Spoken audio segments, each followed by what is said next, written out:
बिस्मिल्लाहिर्रहमानिर्रहीम, अस्सलाम वालेकुम। मैं असदुल्ला खान हूँ। आज एक बहुत ही गैर मामूली डेवलपमेंट हुई है, बहुत ही गैर मामूली। आम तौर पर ऐसा नहीं होता कि एक आम शहरी उठे और साबिक आर्मी चीफ के ख़िलाफ़ एक दरख्वास्त दे और साबिक DGI के ख़िलाफ़ दरख्वास्त दे और उन दोनों को नोटिस जारी हो जाएं अदालत की तरफ से, इस्लामाबाद हाई कोर्ट की तरफ से। आम तौर पे ऐसा नहीं होता। ये क्या हुआ है, क्यों हुआ है, इसके पर हम तफसील से बात करते हैं। और फिर साथ ही साथ दो सहाफ़ियों को भी नोटिस जारी हो गया है, जावेद चौधरी को भी, शाहिद मैतला को भी, इनको भी नोटिस जारी हुए हैं। आम तौर पे ऐसा नहीं होता। मैं क्यों कह रहा हूँ नहीं होता और ये क्यों हुआ है, ज़रा इस पर बात करने की कोशिश करते हैं। लेकिन उससे पहले ज़रा थोड़ी सी बात कल के जलसे पर हो जाए और आज नवाज शरीफ साहब की जो स्ट्रैटेजी है उनकी वापसी के हवाले से जो बन रही है उस पर थोड़ी सी बात मैं कर लूँ, रात वाले जलसे पर बात कर लूँ और फिर इसके ऊपर आते हैं। देखिए, पहली बात तो यह है कि कल मैंने आपको बताया था कि आम तौर पर एक बड़े वलीमे की तकरीब में इस तरह का सेटअप लगाया जाता है।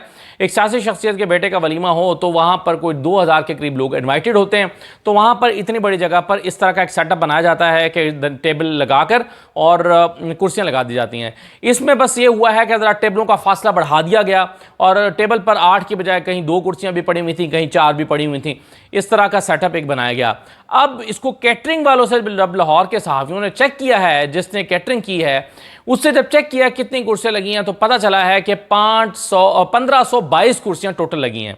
1522 कुर्सियाँ टोटल लगी हैं। और आम तौर पर जब बड़े वलीमे में ये जो अभी हम जाया करते थे, जब मुख्तलिफ शख्सियात के, जब मसलन एजाज चौधरी साहब के बेटे के वलीमे में जब गए थे तो वहाँ पर ज़रा टेबलें थोड़ी तंग लगी हुई थी, लेकिन 2000 का इंतज़ाम वहाँ पर भी मौजूद था। तो 2-3 हज़ार का तो इंतज़ाम आम तौर पर किसी भी सियासी शख्सियत के बेटे के वलीमे में लगा होता है। तो ये 1522 कुर्सियाँ थी टोटल। और रात मैंने जो आपको फुटेज दिखाई थी उससे देख के आपको अंदाज़ा लगा होता है कि कुर्सियों पर बैठे हुए लोगों के अलावा ऐसा नहीं था कि और भी बहुत सारी तादाद में लगे हों। तो मोहतात अंदाजे के मुताबिक ये 3-4 हज़ार की गैदरिंग थी, इससे ज़्यादा नहीं थी। अब ये 3-4 हज़ार में से भी अगर फ़र्ज़ कीजिए 4000 की गैदरिंग थी तो समझ लीजिए कि इनमें से 3000 बंदा तो कम अज़ कम वो था जो उस चक्कर में आया था, जो प्लेटें टेबल के ऊपर रखी गई थी, खाना सर्व किया गया था। ये बाकायदा मीटिंग हुई है नून लीग के अंदर और प्लान किया गया है कि लोगों को जलसों में अट्रैक्ट करने के लिए जलसों में खाना खिलाया जाए। हालांकि इस तरह के जलसों में आम तौर पर खाना सर्व नहीं किया जाता और हमने PTI के जलसे में तो खैर कभी भी नहीं देखा कि वो पानी का भी कोई इंतज़ाम उन्होंने किया हो। लोग आते हैं, अपना इंतज़ाम खुद करते हैं। यहाँ तक कि ज़मान पार्क में हमने देखा था, वहाँ पर भी लोगों ने अपना निज़ाम, महीनों उन्होंने अपने कैंप्स लगाए, अपना निज़ाम खुद चलाया हुआ था। तो इस तरह सियासी जमात के जलसों में इस तरह से जलसे के अंदर खाना खिलाना, टेबलों पे प्लेटें रख देना ताकि लोगों को पता हो कि भाई जलसे के बाद खाना भी है।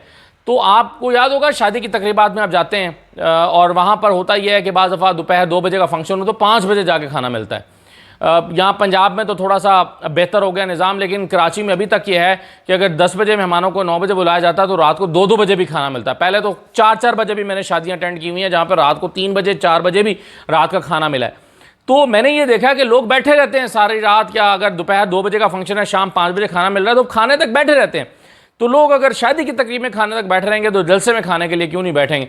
एक बंदा मैं आपको दिखाता हूं जिसने कल अपना दुखड़ा बयान किया, दिल का दुख बताया कि उसके साथ हुआ क्या है जलसे में, जरा सुनिए। अरे मोहतरमा, जब भी आती है 2000 बंदा को खाना भी नहीं मिलता और काफी बंदों को मरवा देती। काफी बंदे जिसको खाना भी नहीं मिला ही नहीं, रोटी भी नहीं मिला। अरे एक बंदा 2-2 हजार बंदा का खाना लेके भाग गया, केक लेके भाग गया, डेक प्लेट लेके भाग गया, 200 का प्लेट। ये है हमारा जलसा। इनका जलसा जब भी हुआ, हालत देखो, मेरा चप्पल भी गायब, समझे ना, मैं जिंदा हूँ। अब एक बंदा बेचारा आया ही खाना खाना है, उसको खाना भी ना मिलेगा तो वो तो ऐसे ही दुखड़ा सुनाएगा ना। वो कह रहा मेरी चप्पल भी गायब हो गई है। तो बेचारा जलसा अटेंड करने आया था, उल्टा चप्पल भी गंवा बैठा है। तो इस तरह के जलसे हो रहे हैं जनाब नून लीग के। अब नवाज शरीफ साहब जो हैं उन्होंने फिर मीटिंग की है और मीटिंग करके एक स्ट्रैटेजी बनाई है और उस स्ट्रैटेजी के मुताबिक हुआ यह है कि 10 शहरों पर फोकस करने का फैसला हुआ है। 10 शहरों पर, 10 बड़े शहरों पर फोकस किया जाएगा। लाहौर नंबर 1, कसूर, शेखुपुरा, फैसलाबाद, गुजरांवाला 5, छठा साहिवाल, 7वां उकाड़ा, 8वां मुरीद के, 9वां नारोवाल और 10वां सियालकोट। इन 10 शहरों पर फोकस करने का प्लान हुआ है और कहा गया कि इन 10 शहरों पर फोकस करें, यहीं से बंदे निकलेंगे, यहीं से लेकर आने हैं और यहीं से मजमा बनाना है। देखिए, पिछली मरतबा लाहौर से इनकी सीटें थीं, कसूर इन्होंने जीता था सारा, शेखुपुरा इन्होंने जीत लिया था सारा, फैसलाबाद में इनकी काफ़ी सीटें निकल आई थी, खैर फैसलाबाद में वो ज़्यादा तो नहीं निकली थी लेकिन थी, गुजरांवाला इन्होंने पूरा स्वीप कर लिया था, साहिवाल इनका पूरा था, ओकाड़ा से इन्होंने सीटें निकाली थी, मुरीदके से निकाली थी, नारोवाल पूरा स्वीप किया था और सियालकोट भी तकरीबन स्वीप किया था। तो ये सारा ये वो डिस्ट्रिक्ट्स हैं जहाँ से इन्होंने अपनी सीटें निकाली थी पिछले मरतबा, वहीं से टारगेट किया गया है कि वहाँ से लोगों को इकट्ठा कर लाया जाए। जिम्मेदारी लगाई गई है साबिक MNAs की, साबिक चेयरमैनों की और साबिक डिप्टी चेयरमैनों की जिम्मेदारी लगाई गई है कि ज़्यादा से ज़्यादा वो लोग लेकर आएँ। अब ये लोग अगर 500-500 बंदा लेकर आते हैं तो कोई या 700-700 500-700 बंदा लेकर आते हैं हर बंदा, तो ये कोई 20-25 हज़ार हो जाते हैं। इनका टारगेट है कोई 40-50 हो जाए तो जनाब कमाल हो जाए।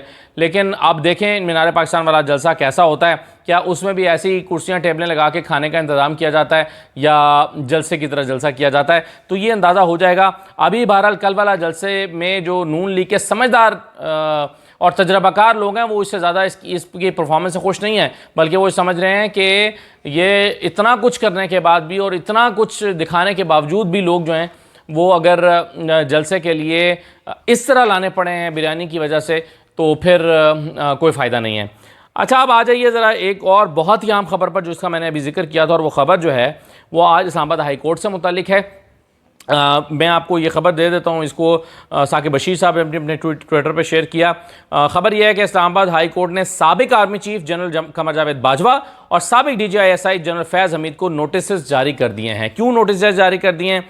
उन पर इल्ज़ाम यह है कि रिटायरमेंट के बाद कानूनी रुकावट तोड़ने और मुख्तलिफ इवेंट्स को गलत और मनगढ़ंत तरीके से बयान करने के इल्ज़ाम में के केस में जनरल बाजवा, जनरल फैज़ हमीद और दीगर के खिलाफ FIA में मुकदमे के इंदराज की दरख्वास्त पर चीफ जस्टिस आमिर फारूक ने FIA, जनरल बाजवा, जनरल फैज़ हमीद, सहाफ़ी जावेद चौधरी, शाहिद महतला, पैमरा और प्रेस एसोसिएशन ऑफ पाकिस्तान को भी नोटिस जारी कर दिए हैं। अब देखिए, बात यह है कि एक साहब उठते हैं, आतिफ नामी हैं, गालिबन रावलपिंडी के शहरी हैं, वो आगे कहते हैं कि जी इन्होंने कानून तोड़ा है, 2 साल तक ये बात नहीं कर सकते थे रिटायरमेंट के, और 2 साल रिटायरमेंट के 2 साल के बाद इनसे पहले ही इन्होंने बोलना शुरू कर दिया, इंटरव्यूज़ देने शुरू कर दिए, जिसको जावेद चौधरी और शाहिद महतला ने छाप भी दिया। तो इन तमाम लोगों को FIA में मुकदमा दर्ज कराना चाहता हूँ और FIA में मुकदमा दर्ज करने के लिए हुक्म दिया जाए और इन लोगों को तलब किया जाए। आम तौर पर अदालतें इस तरह की दरख्वास्तों को कैटर नहीं करती, और इस तरह की दरख्वास्त को अगर जो है वो एंटरटेन करना भी है तो भी सिर्फ FIA को नोटिस जारी हो सकता था। लेकिन ये बड़ा हैरानकुन है कि इस्लामाबाद हाई कोर्ट ने जस्टिस आमिर फारूक साहब ने कमर बाजवा साहब को भी बुला लिया और जनरल फैज़ हमीद को भी बुला लिया है। ये बहुत ही अनप्रेसिडेंटेड, बहुत हैरानकुन और बहुत गैर मामूली डेवलपमेंट है। और फिर सहाफ़ी तो ये कहते हैं कि भाई मैंने तो जो मुझे कहा गया, मतलब जो इंटरव्यू मुझे दिया गया, उन्होंने गैर कानूनी किया ना अपने राज फाश करके, मैंने तो छाप दिया। लेकिन सहाफ़ियों पर भी इल्ज़ाम यह है कि जो कुछ उनको बताया गया उन्होंने भी उसको एग्जैजरेट करके बयान किया है, ये इस पर इल्ज़ाम लगाया गया है। अच्छा, अब दरख्वास्त हाँ जी, नोटिस जारी कर दिया। अदालत ने रावलपिंडी के शहरी आतिफ अली की दरख्वास्त पर जारी समाअत की तहरीरी हुक्म में कहा है कि दरख्वास्त गुजार के मुताबिक FIA को मुकदमा इंदराज दरख्वास्त के बाद बार बार इस्तदा की, पैमरा को भी पाबंदी की इस्तदा की, लेकिन कोई एक्शन नहीं हुआ। दरख्वास्त गुजार के वकील ने कहा कि FIA को हुक्म दिया जाए कि जनरल बाजवा, जनरल फैज़ हमीद, सहाफ़ी जावेद चौधरी और शाहिद महतला के खिलाफ मुकदमा दर्ज करके कार्रवाई करे।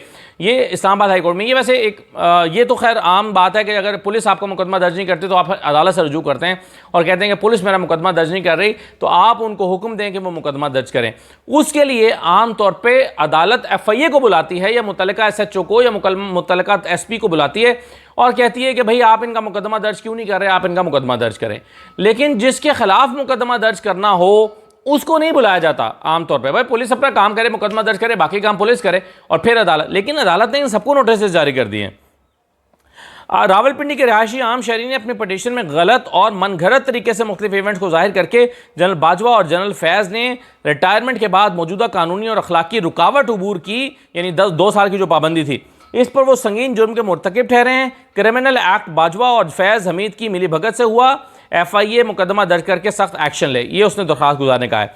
जावेद चौधरी और शाहिद महतला के बाजवा मुलाकात के तनाजुर के आर्टिकल्स पटिशन का हिस्सा बनाते हुए पटिशनर ने अपनी दरख्वास्त में लिखा कि जावेद चौधरी और शाहिद महतला ने सिर्फ व्यूअरशिप के लिए 2 आर्टिकल्स लिखे जिसका सोसाइटी पर नेगेटिव असर हुआ। उन्होंने वो आर्टिकल्स भी, शाहिद महतला और जावेद चौधरी के जो आर्टिकल्स या कॉलम्स हैं वो भी साथ लगाए हैं।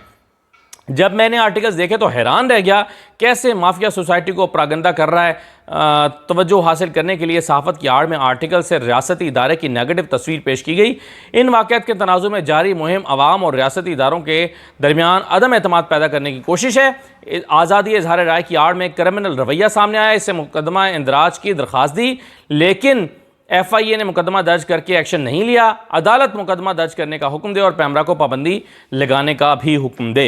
ये दरख्वास्त गुजार आतिफ अली, जो कि एक अल्लाह का वली है, उसने आकर यह दरख्वास्त दायर की है। उसकी दरख्वास्त को एंटरटेन भी कर लिया गया है और chief justice Islamabad high court की तरफ से इन तमाम लोगों को नोटिस भी जारी कर दिए गए हैं। गालिबन 28 नवंबर के लिए नोटिस जारी हुए हैं और अब इनकी दरख्वास्त सुनी जाएगी। यानी क्या अब सवाल ये पैदा होता है कि क्या जनरल बाजवा और जनरल फैज़ हमीद अदालती कटहरे में खड़े होंगे और जस्टिस आमिर फारूक की अदालत में? यानी आमिर फारूक साहब ने इस दरख्वास्त को एंटरटेन कैसे किया, ये बड़ी हैरानकुन बात है। और अगर उन्होंने इसको एंटरटेन किया है और उस पर नोटिस जारी किए हैं तो क्या ये लोग आकर अदालत के अंदर खड़े होंगे, अपना वकील भेजेंगे, अपनी वजाहत पेश करेंगे अदालत के सामने, इस्लामाबाद हाई कोर्ट के सामने, चीफ जस्टिस आमिर फारूक के सामने? ये बताएंगे कि इन्होंने क्यों ज़ुबान खोली है 2 साल से पहले, ये इसकी वजाहत करेंगे। क्या मकसद है इसका, समझ नहीं आ रहा। ये क्या होने जा रहा है? ये अनप्रेसिडेंटेड है, गैर मामूली है, ऐसा पहले कभी नहीं हुआ और ये अब होने जा रहा है और नोटिस जारी हो गए हैं। तो देखिए अब ये आगे कैसे बढ़ता है मामला और किस तरह से इसकी समाअत होती है। लेकिन बहरहाल इसका टेकअप होना, इस दरख्वास्त का एंटरटेन होना ही अपने तौर पर एक बहुत बड़ी ख़बर है और एक गैर मामूली ख़बर है जिसके बहुत सारी जिहात हो सकती हैं। आप अपनी राय का इज़हार इस कमेंट सेक्शन में इस पर कर सकते हैं कि आप इसके बारे में क्या समझते हैं। और दूसरा ये है कि अगर आप सब्सक्राइब कर लें चैनल को तो इससे फ़ायदा ये होगा कि आपको इसका नोटिफिकेशन वीडियोस का मिलता रहा करेगा। तो सब्सक्राइब का बटन दबा लीजिए, बेल आइकन उसके साथ बना होता है, उसको भी क्लिक कर लें। इजाज़त दीजिए, अल्लाह हाफ़िज़।